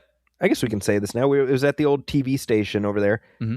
And we were running around. I mean, it was like midnight, 1 a.m. We're running around with knives and guns and whatnot. Yeah, and blood all over us. It is bananas what we did. I know. And to the point I was making is my character. So it's about characters shooting a movie, and there is a killer among them. Mm-hmm. And my character stumbles upon them shooting this film, and I'm like, "Hey, you're making a movie? Can I be involved?" And then you, Brian, are like, "You want to die?"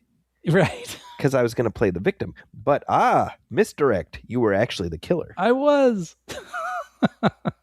It was very much. By the way, I love this. This is great. Where he's saying Jamie. He's talking to himself. Right. Talking to Jamie Lee Curtis on the screen. But it's Jamie Kennedy. Jamie, turn around. Behind you. I love that. Yeah. No, but we have the scene in a little bit where Sid is pointing the gun at Stu and Randy. And I was like, oh, this is Sean. This is what Sean was like inspired by. As I was watching 1, 2, and 3, I thought of that experience multiple times in like the most loving way. Oh, absolutely. That was a blast. It was a blast. Yeah. So much fun. You know what's great thinking about this delay again?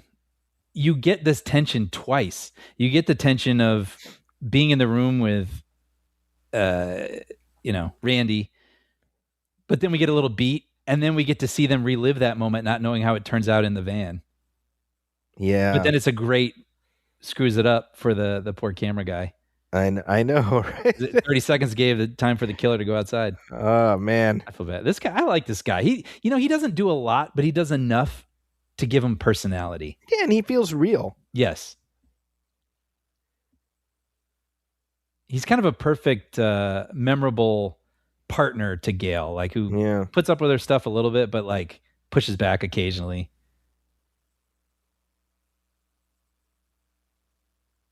This is the stuff I wonder about sometimes in movies like this, where did they actually write into the script and then there's like gear in the back of the van, and so she crawls under it and then she's able to, or is that stuff you kind of find on the day?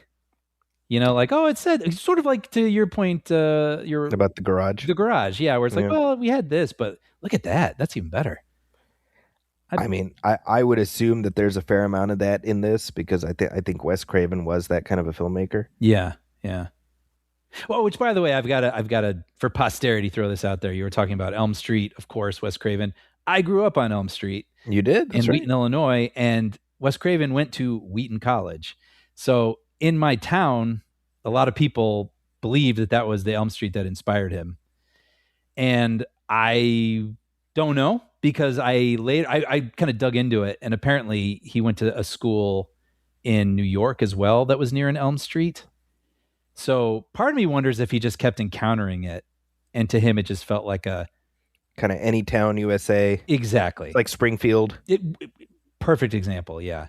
Yeah. But that was kind of, every time I grew up, I never thought about it because that was just my address. But when I would give people my address and I'd say Elm Street, I'd always get a reaction from people.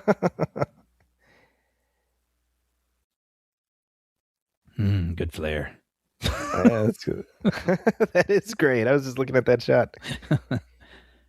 You know what's interesting, by the way? I was reading that the original DP was let go from this movie before they finished shooting.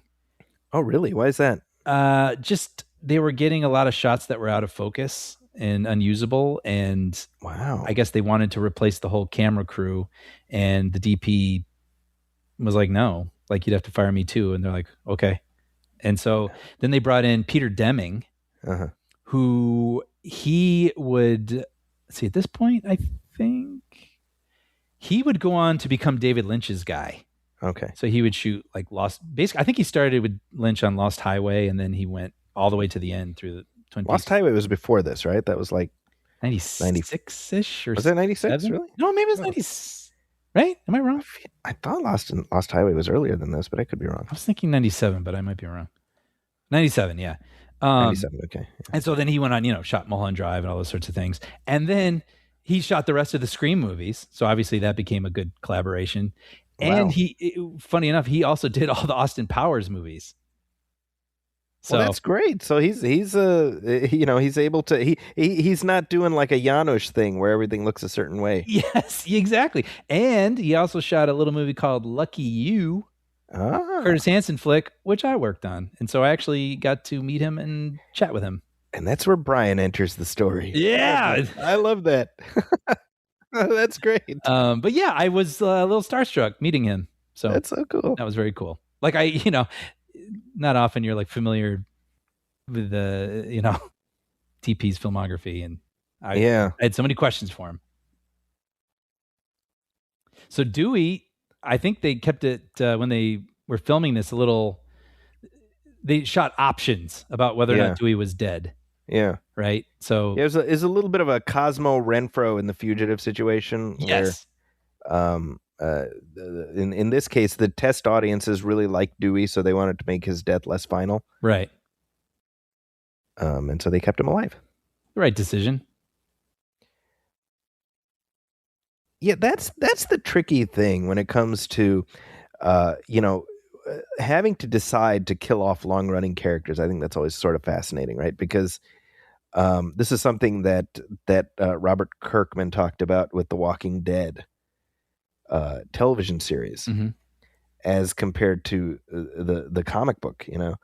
He said that it was relatively easy to kill off characters while doing the comic book, but he realized it was a lot harder when doing the show because the characters are much more real and you form these parasocial relationships.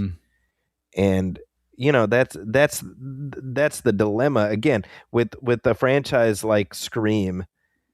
It relies on characters dying, but the longer characters last, the less we want to see them die. Like, do we want to see Sydney die in one of these things? Right. Right. I don't. Yeah. Same. Right. Same. That's why when she booked, when for the sixth one, they didn't pay her what she wanted, and she's like, "See ya." I was like, "Good. I'd rather know that she's out there alive." Right. Yeah. This right here. This is something freaky. Yes, it is. Yeah, that's right. That's so funny. You're the stew. Yeah, that's right. Like she's like, F you both. That was like such a great twist too. I mean, having two killers. Yep. It makes it very confusing, but it does add up. Pretty and then brilliant. They kind of continue with that trend. Not in 3, but in 2, there's 2 people. Yeah. Kind of a master and an apprentice in that one. Mm-hmm. Yep. 5th one for sure. Yep. And 4th one too. 4th one I'll say. See, I'm trying to remember the 6th though. I was telling Amma this morning, I was like, I don't remember who the killer is in the 6th one. I don't either. I remember now I'm realizing if people have seen the first one and they're listening to this and they're like, I'm going to watch the entire series. We're like, well, in the 4th one is Jeff. And then in the 5th one, it's Stevie and Nicole. And in the 6th one, we're just like completely flatly ruining all of them. I remember the conceit. It's like his daughter, Billy Loomis's daughter, but I don't remember. Yeah. So that's the Melissa Barrera character. Right. Which is great because it gave Skeet a new character to play. Mm-hmm. Well, his old character to play, I should say. It gave him a new gig. Yep. So I have to imagine he was just as miffed when Melissa Barrera got fired. Right. Because he had a good thing going there. Yeah. And he's quoting Psycho. Which is great because he's named after, well, 2 horror characters, I guess. I was thinking of Sam Loomis from Psycho, mm-hmm. but also Dr. Loomis, from Halloween. And those are both good guy characters. Mm-hmm. So to some extent, you're unconsciously, at least, you're supposed to think of him as a good guy. Mm-hmm. But yeah, he says Anthony Perkins in Psycho. He doesn't say Norman Bates. Yes. And to me, that's like, yeah, the line between reality and fantasy is just blurred for him, I like that. And it makes sense too that he's got this weird Oedipal thing, right? Because his mom left, and Oh, I didn't even think about that. But I just mean that, like, all the references, it adds up right to the beginning scene where he's doing movie trivia with Casey. It was interesting too. I read that they had to keep trimming this movie to get down to an R rating. Right. Which, did you read about that? Well, what I know is that Wes Craven kept leaning on the satire aspect to try to get them to look at it differently, but I don't know. Yeah, that's basically what it came down to. Was they did make the trims like we had referenced earlier. Even that cameraman, I think, had a little bit more. I think his thing was he gets his throat slit. Yeah. But it lingered on him. And for Wes Craven, he thought that was more human and sympathetic and like, this is sad. This is a sad thing that's happening. But it was too horrifying for the MPAA. And so, they trimmed some of these deaths or gore or whatever it is. But what ultimately got the MPAA off their back was Bob Weinstein said, stop thinking about it as a horror movie. Think of it as a comedy. Right. And then they're like, oh, okay. That's all it takes. Yeah, apparently.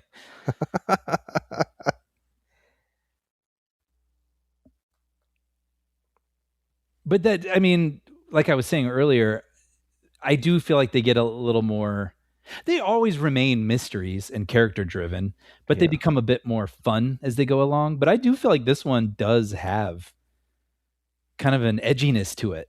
Maybe the most edginess. I agree most with that. real world. Like, this is disturbing thinking about high school students doing this to each other. And that's really here, that's really like, and it really struck me on this rewatch. Like, these are high schoolers. That's really messed up. Yeah. Yeah, just killing their peers and taking their friends' parents hostage. And it's really upsetting, but I wouldn't change it. That's why I think it's good. Yeah. It's just, he just struck the right tone perfectly. Yeah. It's tricky. I think as the films have gone on and, they try to incorporate, new ways in which we interface with media, and, we've had there's much more of a social media focus in later ones. I think that's an essential ingredient, right? Because it's ultimately meta commentary about how our relationship with media. Mm-hmm. but that's the constant challenge. It's like how I mean, supposedly they're already planning an eighth one, and they'll keep going as long as they can. But it's hard. It's hard. How do you keep it fresh?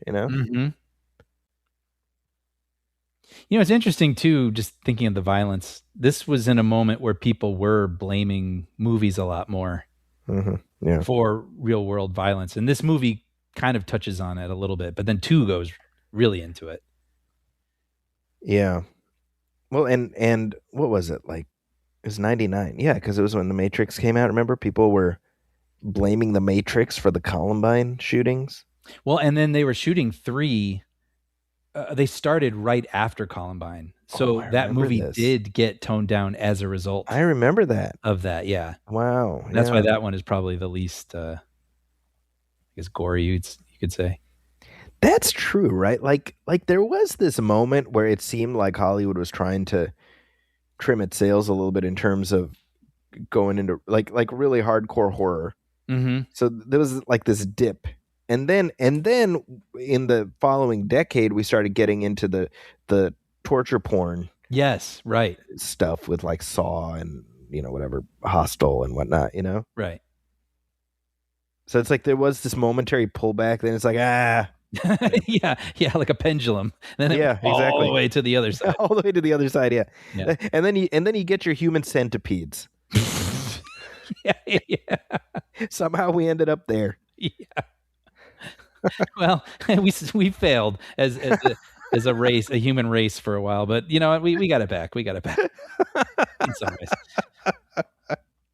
I love this. He stabbed him so much he's feeling woozy. I know. It's so funny because, again, like this is like a masterclass in balancing tones because that's funny and also really, really upsetting.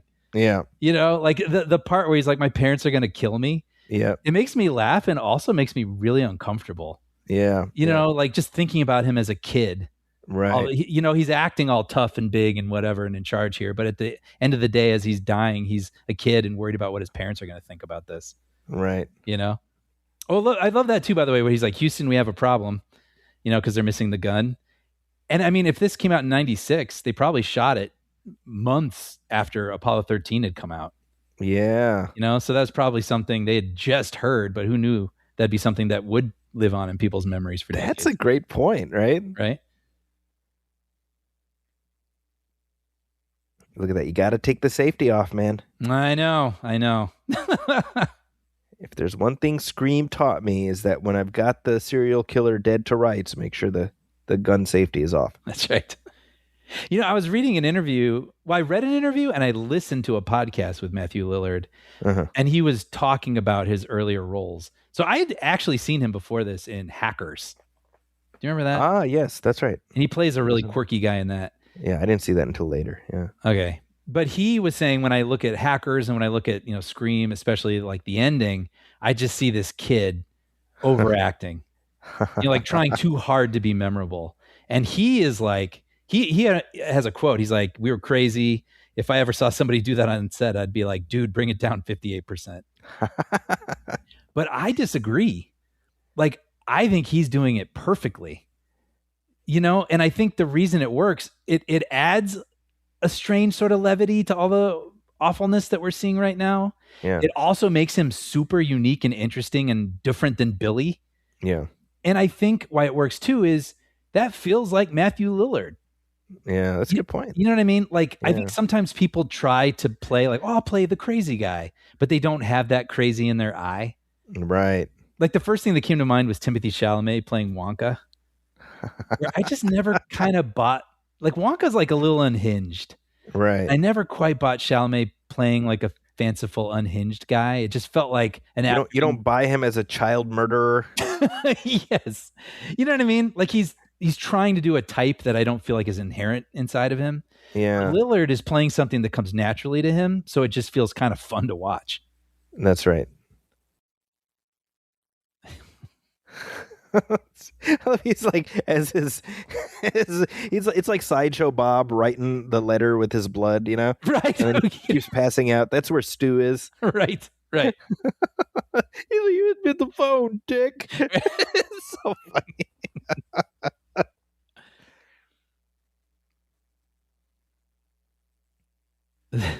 Yeah, this. Yeah, my parents are gonna be so mad at me.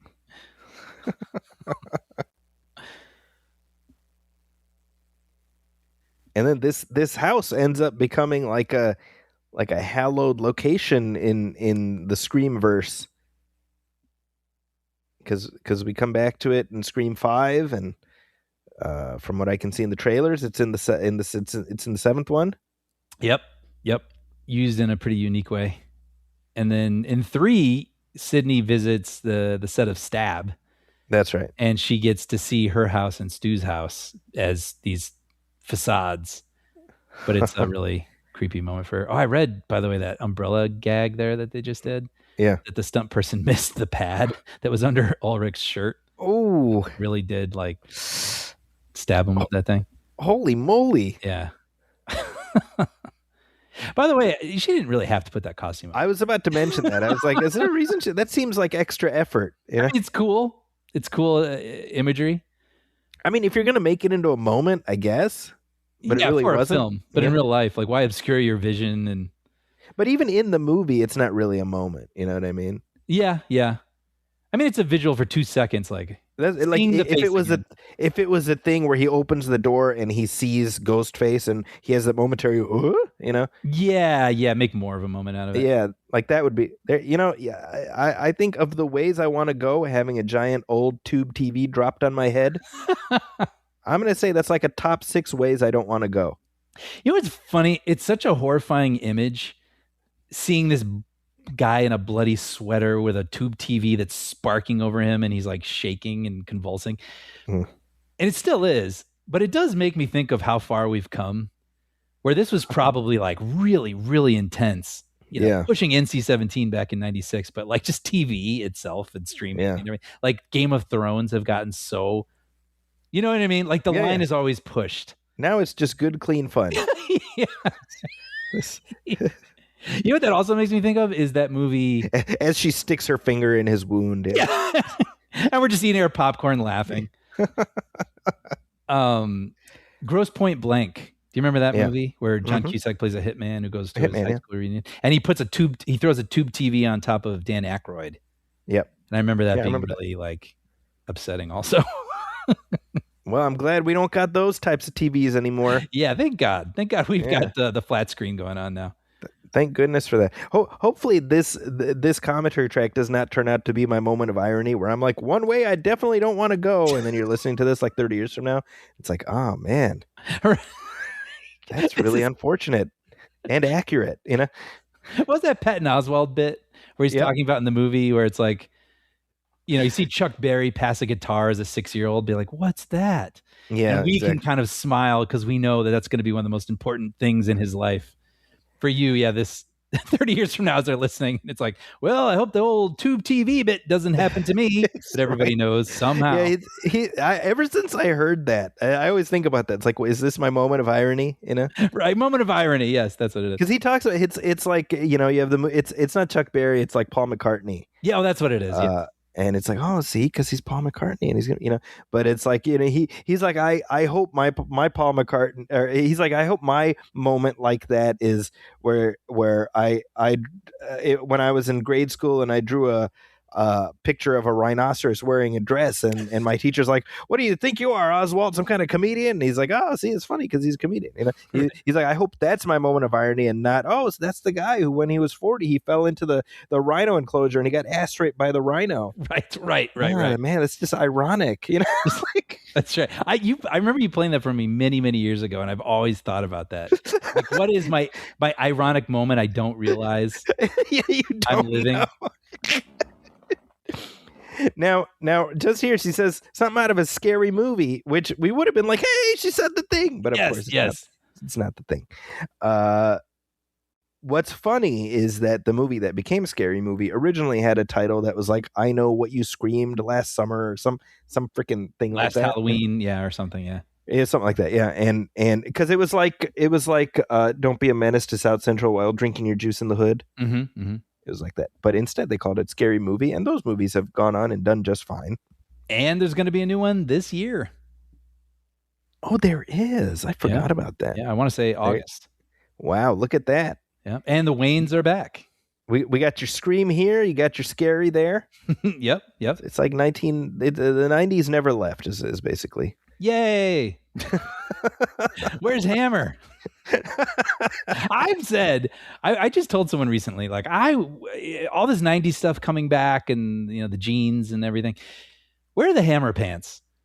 And I said that to someone, and they're like, "Would you seriously wear Hammer pants if they came back?" And I was like, "Yes, I would."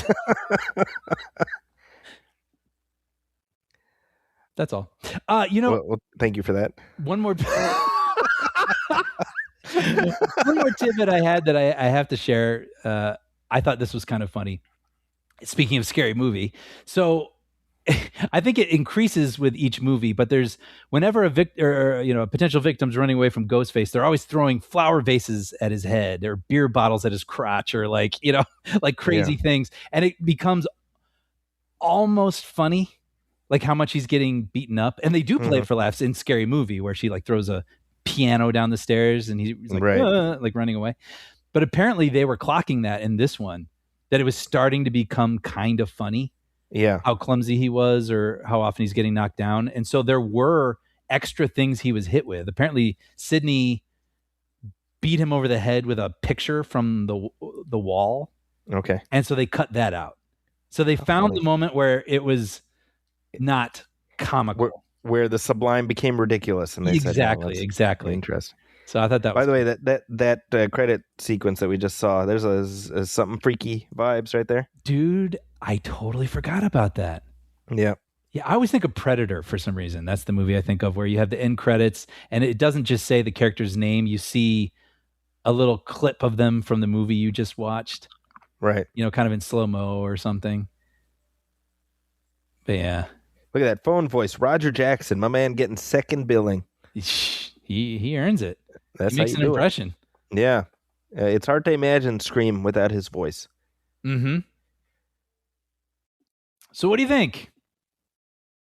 Well, I'll tell you, kind of what we started this discussion at, where it's like, you and I don't come at this as horror fans, but we do come at it as Scream fans. And I think that's a fascinating sort of nether space to find yourself in, Sure, yeah.